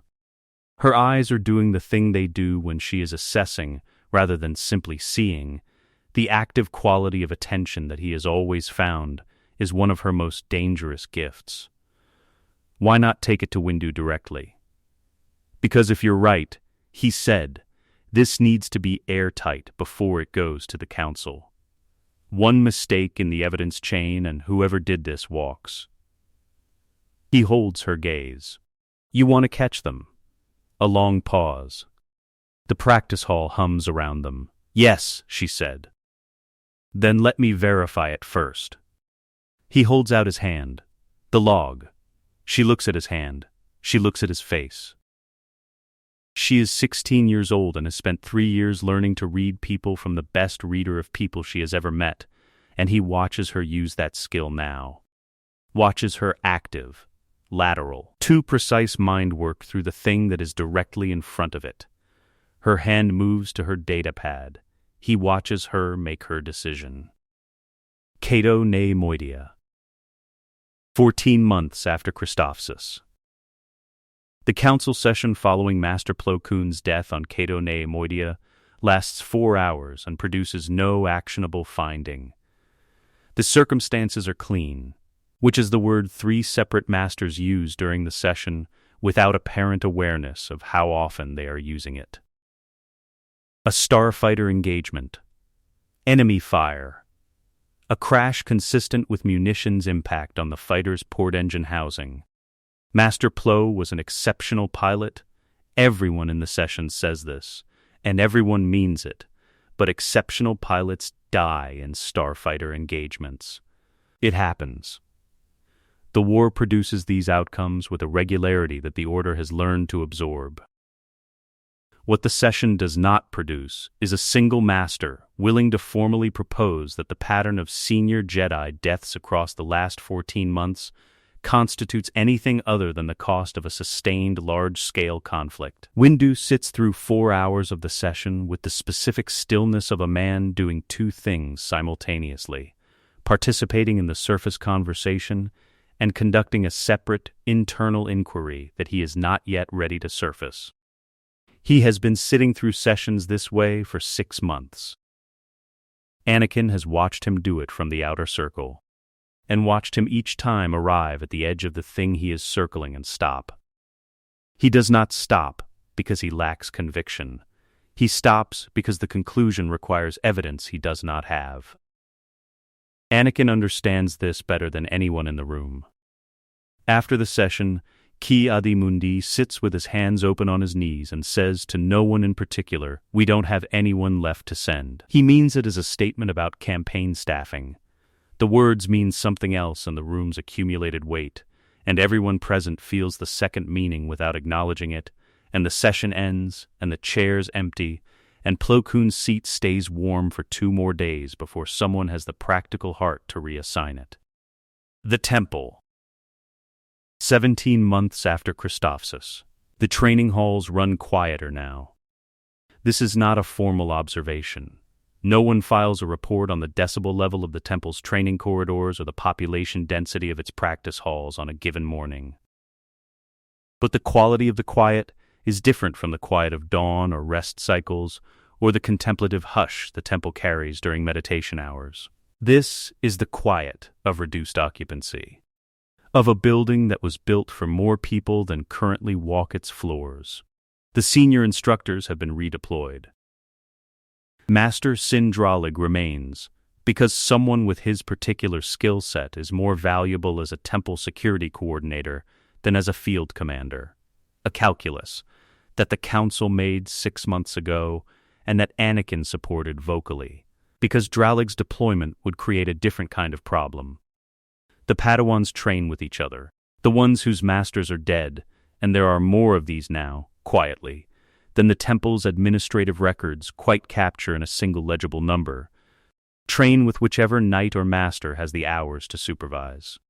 The system absorbs the loss and redistributes. It is what institutions do. The redistribution has a cost that the institution does not yet have language for, because the language would require acknowledging what the redistribution is compensating for.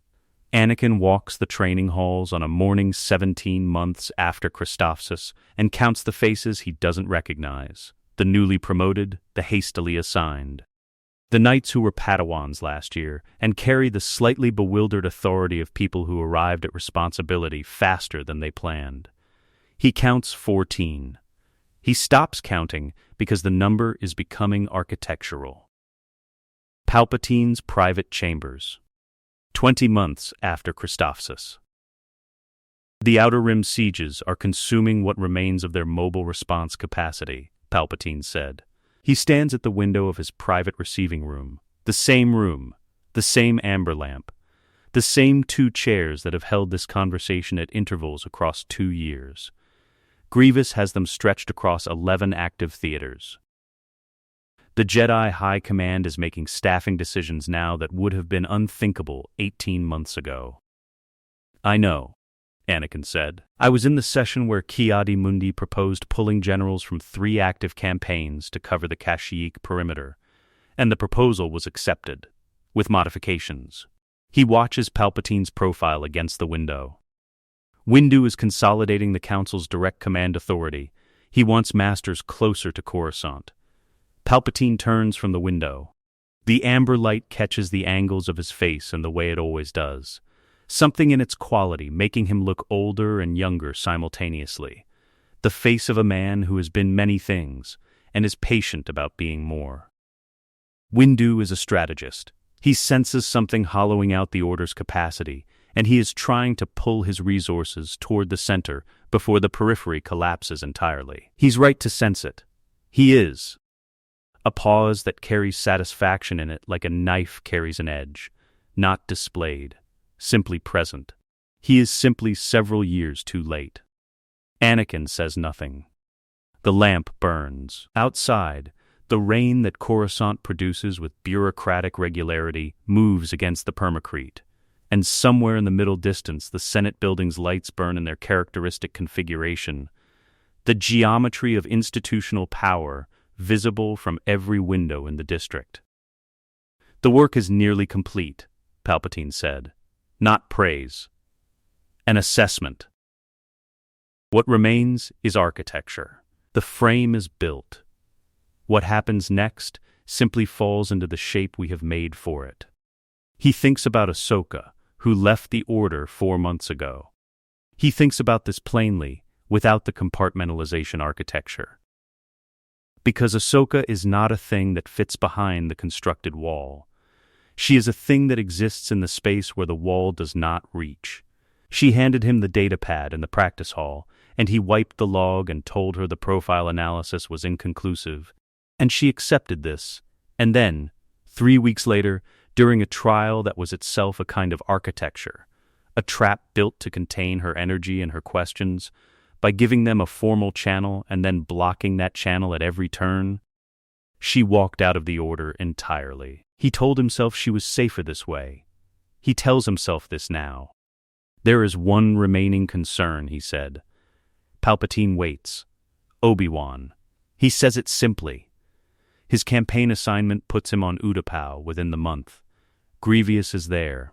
If the battle goes, it will go as it goes, Palpatine said. Kenobi's fate is not yours to manage. It never was. He'll know, Anakin said. Eventually, he's close enough to the pattern that he will know when it no longer matters. Palpatine's voice carries the finality of a man who has seen further into the sequence than his interlocutor and has no need to argue the point. By the time Kenobi assembles what he suspects into something he can act on, the architecture will be complete. The Senate will be restructured. The Order will have no institutional ground to stand on. A pause. And you will be standing at my side, visibly, publicly, as the man who preserved the Republic. Not a shadow, not a phantom. Anakin Skywalker, hero of the Clone Wars. The rain moves against the window. He should feel something about that. He is aware that there is a version of himself, not far from this version, not separated from it by anything dramatic, that would feel something about being described that way. The hero, the man who preserved what he destroyed from the inside. The foundation of what he feels about it sits in his chest and does not resolve into a clean emotion. He has stopped trying to resolve it. The Temple. 26 months after Christophsis. The HoloNet carries the news of Grievous's kidnapping of Palpatine on every channel simultaneously, which is the signature of something that was designed to be carried on every channel simultaneously. Anakin watches the coverage from the Temple's communications center with 11 other Jedi, most of them too young to have served in the war's early campaigns. They watch the footage of Grievous's flagship departing Coruscant's orbital space, and they ask each other questions about the Republic's response options, and they look collectively like what they are, a room full of people who are intelligent enough to understand that the situation is serious, and do not quite have the depth of experience to understand how serious. One of the young knights, Anakin doesn't know his name, which is itself a fact about the state of the Temple, turns to him and says, "Master Skywalker, should we be assembling a strike team?" The question is genuine. The knight genuinely wants to know. Anakin looks at the HoloNet footage. The flagship in orbital space. The Senate building below it, small against the planet's curve. The war that has been running for 3 years, grinding through its theaters and its casualties and its occupied council chairs. The council will assign teams, he said. Wait for the session. Of course. A pause. Who would they even send? We've lost so many, he says it the way the young say things that are true, without comprehension of how the truth arrived at its current shape. Because the truth arrived before they had the context to watch it being built. We have enough, Anakin said. He says it with the confidence of a man who knows it is a lie, and has practiced saying it with the confidence of a man who doesn't. The flagship moves across the HoloNet screen. The Senate building turns slowly below. The Order watches, and waits, and does not know what it is waiting inside of. Grievous dies badly. This is not a surprise. Grievous has always been a thing assembled from other things, other species' limbs, other warriors' combat styles, a Kaleesh soul crammed into a chassis built for someone else's war, and he has always fought with the particular desperation of a being whose power is borrowed rather than native. On the bridge of the invisible hand, with the ship breaking apart around them and Palpatine watching from his chair with the patient attention of a man at theater, Anakin takes Dooku's sabers from the floor and holds them at the Count's throat and waits. He waits for the instruction he knows is coming because he has known it was coming for 3 years. "Kill him," Palpatine said. He does. The Count dies without drama, which is the only undignified thing about him at the end. A man who spent decades as the galaxy's most elegant political mind, reduced in his final seconds to a simple variable in someone else's equation, dispatched with the same clinical economy Anakin has applied to every target across 3 years of shadow work. The red blades find the angle. The thing is done. He drops the sabers. They clatter on the deck with the particular sound of things that no longer matter, and the ship shudders around them, and somewhere in the fire and the breaking metal and the chaos of 10,000 clone troopers and battle droids fighting through the Invisible Hand's corridors, the war completes another of its programmed steps. Palpatine looks at him across the space where Dooku used to be. The satisfaction in his eyes is the satisfaction of a craftsman examining a finished joint, not warm, not personal, simply the recognition that something was built correctly. "Shall we go?" Palpatine said. Coruscant receives them as heroes. This is the word the HoloNet uses across every channel, and Anakin watches the coverage from the Senate landing platform with the crowd noise washing over him and Palpatine's hand on his shoulder, and the faces of the people who have come to see the Chancellor returned. Safe. Proof that the Republic holds. Proof that the hero of the Clone Wars is exactly what they have always understood him to be. Padme is in the crowd. He finds her face before he finds any other, a habit that began when he was 9 years old and has never required effort. She is watching him with the expression she wears when she is managing several simultaneous emotional realities, which is an expression he has learned to read in its component parts.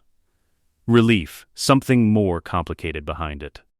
The particular quality of attention she gives him when she is not certain what she is looking at. He holds her gaze for 3 seconds across the crowd. Then the crowd moves, and the platform's protocol reshuffles them, and Palpatine is speaking to a cluster of senators, and Rex is receiving the 501st's landing coordinates, and the moment is over. He carries it with him. He carries most things. The Jedi Council does not celebrate. He sits in the chamber the morning after the rescue and watches the 12 seats, 8 occupied now, 4 attending remotely via hologram, the ratio itself a document of the last 3 years, and delivers the debrief on the Invisible Hand engagement with the complete accuracy of a man who has nothing to conceal about the events he is describing. The engagement was real. His role in it was exactly what he reports. He killed Dooku at Palpatine's instruction in a moment of tactical clarity, and he has constructed no alternative version of those events, because no alternative version is necessary. Windu listens to the report with the expression he has been wearing for 6 months. The face of a man who is holding 2 versions of the same picture and cannot yet resolve which one is accurate. The Council has concerns, Windu said, when the debrief concludes, about the Chancellor's relationship to the Jedi's operational independence. He says it with the directness of a man who has decided that the time for managing the edges of this conversation has passed. There are indications, substantial ones, that Palpatine's influence over Republic military command has exceeded the boundaries of his constitutional authority. "What kind of indications?" Anakin asked. "The kind that require investigation at the highest level." Windu holds his gaze. "The Council is requesting that you take a seat on our board, Skywalker, as our liaison to the Chancellor. We need eyes in that office." He accepts this without visible hesitation, because visible hesitation would be the wrong note here, and he has been playing the right notes in this chamber for 3 years. He carries the Council's concern back to Palpatine's office that afternoon and delivers it exactly as Windu intended him to deliver it. Which is the specific operational beauty of the Chancellor's positioning of him across the last 3 years. He can be the Council's eyes in Palpatine's office, and Palpatine's awareness in the Council chamber simultaneously. And neither institution will find this arrangement suspicious, because both institutions trust him completely. And the trust is real enough on both sides to sustain the weight. Palpatine listens to the Council's concern with the focused attention of a man receiving a final piece of information he has been waiting for. "They know," Palpatine said, when Anakin finishes. "They suspect. There's a difference, less of one than there used to be." The old man moves to his window. Dusk over Coruscant. The city going amber and then red as the light drops through the layers of atmospheric particulate. The moment I have been moving toward for 20 years is arriving. Anakin. Faster than the Council's suspicion, but not by enough to be comfortable. He turns. "I am going to tell you something that will require you to make a choice." He does not say, "I know." He waits. "I am the Sith Lord the Jedi have been searching for," Palpatine said. "Not a Sith agent, not a sympathizer. The Master. Darth Sidious, who has guided this republic toward its necessary transformation for 2 decades. A pause. The Council will learn this within days, possibly hours. When they do, they will move against me. I need to know whether you stand with me when they come. The office holds the dusk light. The window behind Palpatine frames the Senate District's familiar geometry. The domed buildings and the traffic lanes and the shape of institutional power that has organized this city for 1,000 years. Anakin looks at him. He looks at the man who handed him a box with an armor in it, and a name, who taught him to build walls in his own mind and fill them with enough truth to make the lies invisible, who has been the only person in 3 years to know the full shape of what he is. They'll send Windu, Anakin said. Not a question. Almost certainly, with what remains of the strike capability. He runs the Council's current roster in his mind, the Master's still active, still on Coruscant, still capable of mounting an offensive action in the next 72 hours.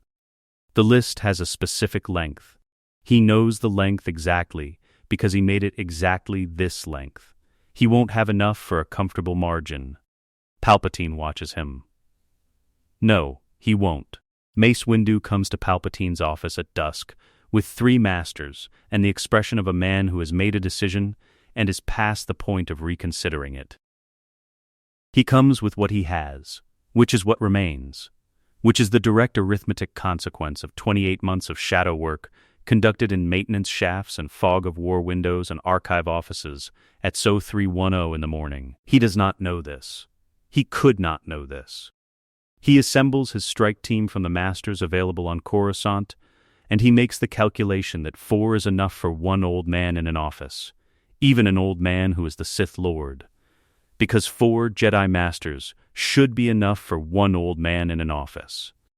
It is the last miscalculation he will have the opportunity to make. Anakin enters Palpatine's office from the private corridor entrance, the one that does not pass the Senate building's public security checkpoint, the one he has used 40 times across 3 years of unofficial visits, and the scene that greets him is not the scene Windu expected him to walk into. Windu is alive. The 3 masters are not. The window behind Palpatine is broken, cold air moving through the gap, the dusk light coming in at an angle that turns the room the color of an old wound. Palpatine is on his knees at the window's edge, both men locked in the frozen grammar of a moment that has been coming for 20 years and has finally arrived at its final sentence. And Anakin is standing in the doorway. Windu turns. In the instant of turning, in the half-second of Windu's eyes finding Anakin across the room, 2 things happen simultaneously inside the Jedi Master: recognition and the beginning of relief. Skywalker, finally. The relief of a man who has been holding an impossible weight and sees the person he trusts most arriving to help him hold it. The relief does not finish assembling itself before the second recognition arrives. Anakin is not in his Jedi robes. He is standing in the doorway in matte black articulated armor, the lenses of the helmet in his left hand catching the dusk light, the red kyber crystal on his belt not yet ignited but present. Present. Unmistakably present. He is holding the helmet loosely at his side, with the ease of a man who has worn it enough that the wearing has become as natural as the not wearing. He watches Windu's face complete the equation. The 3 dead masters. The 3 years of sessions and findings and closed investigations. The maintenance shaft access on the 14th level. The shaped charge on Christophsis. Tholm's office. The corrupted nav system above Brentall IV. The empty chairs. The quiet training halls. The accumulated, architectural, patient subtraction of everything the Order needed to defend itself from exactly this moment. The Shadow Sith. The Chosen One. One man. The same man. Here, Windu's expression does the thing that faces do when the weight of understanding exceeds what the muscles are built to hold. Not collapse, not horror exactly, but the specific blankness of a mind that has received more truth than it can process in the time available to it. You, Windu said. One word. The whole architecture of the last 3 years compressed into a single syllable by a man who has, finally, too late, assembled the picture completely. Anakin raises the helmet. The dusk light catches the lenses. The armor absorbs the red of the sky behind him and returns nothing.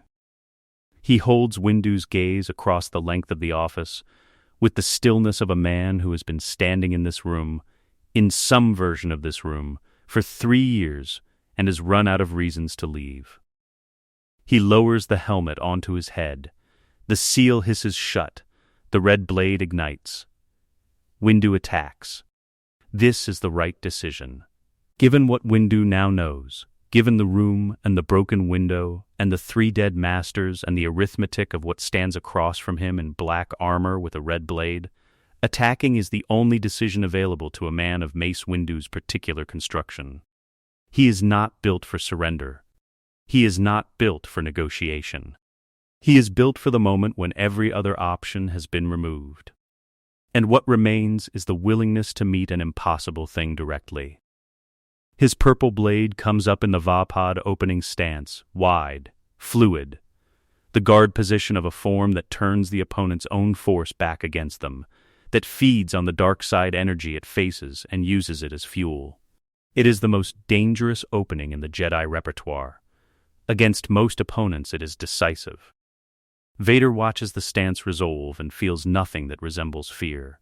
He has sparred with Mace Windu 14 times across 3 years. Not in the armor, in training halls, in the temple's upper practice courts, in the measured exchanges of 2 warriors who respect each other enough to push at genuine thresholds.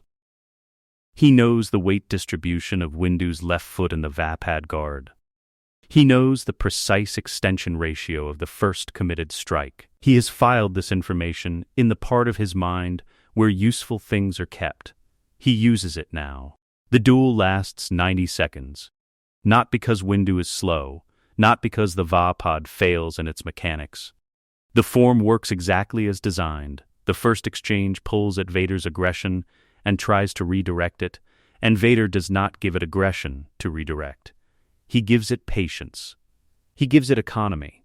He gives it 28 months of hunting Jedi in the dark, of learning exactly how the space between training and violence differs, and how to close that space completely.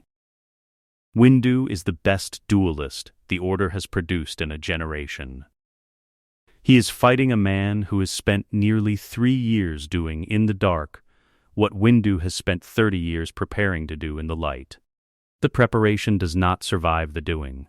Vader does not defeat him through power. He defeats him through the accumulated specificity of 14 sparring sessions and 3 years of watching Windu conduct himself in chambers and corridors and emergency sessions, through the knowledge of exactly how this man commits when he commits, and what the left foot does when the commitment has gone past the point of recovery.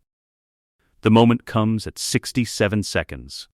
Windu extends for the pressure stroke that Vapod uses to break defensive posture, the full weight commitment that in every one of their 14 sessions has forced Vader to give ground or absorb impact. He does not give ground. He steps inside the stroke's full extension, into the gap that opens for 3/4 of a second when maximum commitment meets minimum return. And the red blade finds the angle. Windu goes to one knee.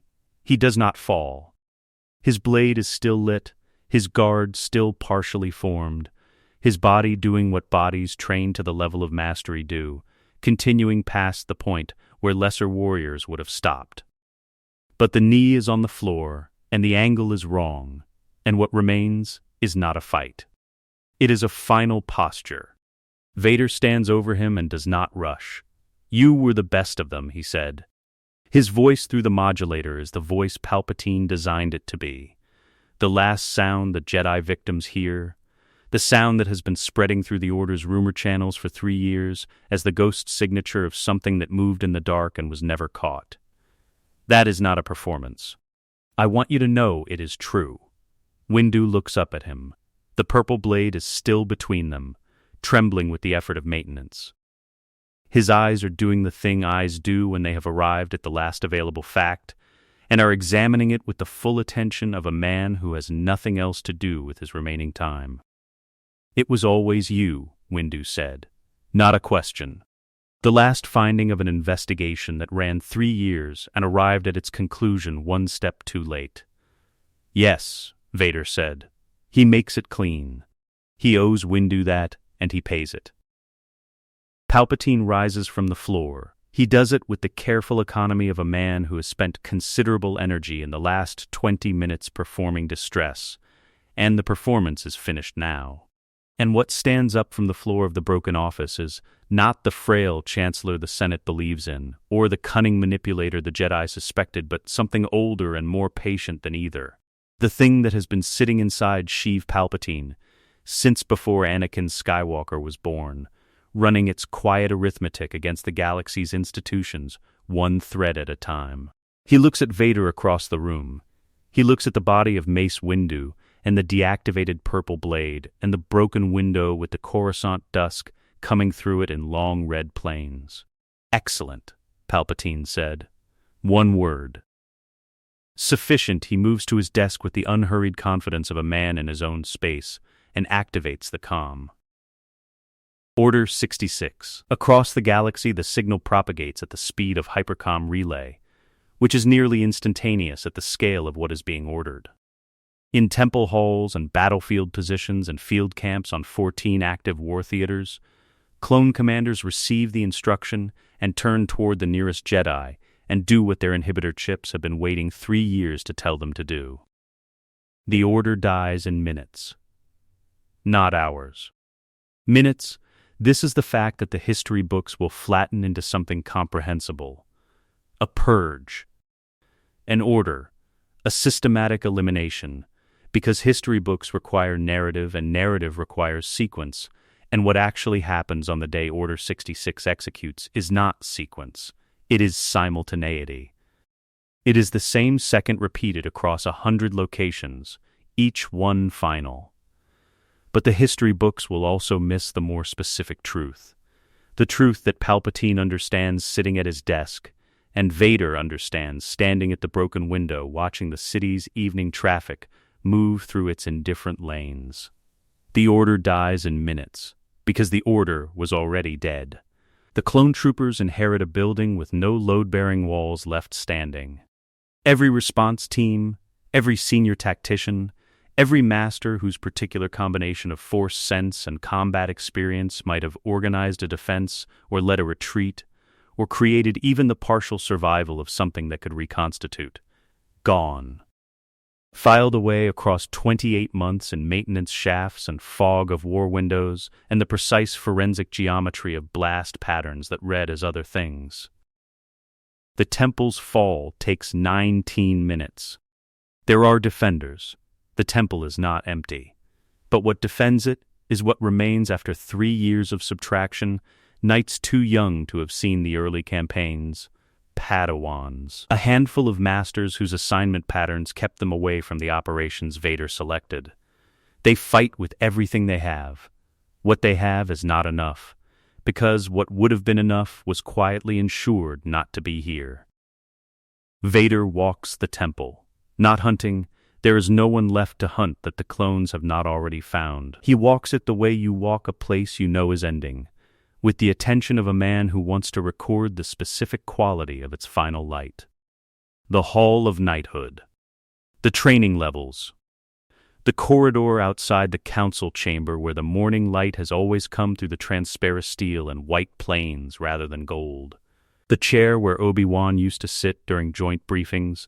The slight asymmetry in its position on the floor that resulted from years of Obi-Wan pulling it 2 centimeters forward and the temple staff replacing it 2 centimeters back. He notes these things. He does not know precisely what to do with the noting. He notes them anyway. Palpatine addresses the Senate the following morning. Vader stands at his right hand in the armor. Publicly, visibly, Anakin Skywalker and the Shadow Sith and Darth Vader, all resolved into a single standing figure in black that the galaxy can now see clearly, because there is no longer any institution capable of doing anything about the seeing. The Emperor, the word the Senate, ratifies by acclamation. the word that will organize the next 2 decades of galactic history, surveys his apprentice with the quiet satisfaction of a craftsman at the end of a long project. No burns, no respirator, no chassis built for survival rather than predation. The man standing at his right hand is physically whole, combat perfect, the boy who won the Bunta Eve Classic a lifetime ago still present in the set of his jaw and the width of his shoulders, unaltered by fire, unaltered by ruin, arrived at this moment intact in every way the galaxy could see, and broken in every way it could not. "You have exceeded every expectation," Palpatine said, quietly, in the moment before the address begins, for Vader alone. Every one. Vader looks at the Senate chamber, the tiered pods, the floating platforms, the 1,000 faces of 1,000 species that have organized themselves around the assumption of a republic that no longer exists in any form they would recognize. He looks at the architecture of the thing his work has emptied of its defense and allowed to become this. He thinks about Padme, who is somewhere in those pods, whose expression he cannot see at this distance and is not certain he wants to see. He thinks about Obi-Wan on Utapau, who will receive the news of what has happened at a distance of several systems and will have to assemble it from official channels and whatever the Force tells him, and who will eventually, not now, not today, but eventually, arrive at the full picture. He thinks about Ahsoka, somewhere in the lower levels of this city or another city, not a Jedi, not his Padawan, free of the institution he has just finished dismantling. He tells himself she is safer this way. He is not certain this is true. He files the uncertainty in the compartment where the things he is not certain about live, which is a compartment that has grown considerably across 3 years, and that he does not, now, have a plan for closing. The Emperor steps forward to address the Senate. Vader stands at his right hand and does not move. The tragedy that history will record about the fall of the Jedi Order is that it ended with fire, the temple burning, the clones advancing, the bodies of masters in their halls. This is the image. This is what the HoloNet archives will carry. What the archives will not carry, because no archive survived that held it, and no witness survived who understood it fully, is the quieter truth underneath the fire.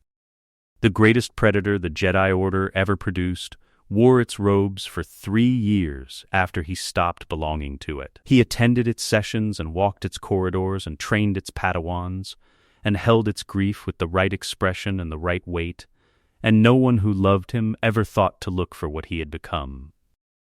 Because he never stopped looking exactly like what they needed him to be. He was not broken into something monstrous. He was not burned into a machine. He was simply a man who decided, in a closed room with an amber lamp and the sound of rain on permacrete, that the price of never losing anyone again was worth whatever it cost. He paid it completely. The galaxy inherited the receipt. Let us know what you'd like to see next. The end.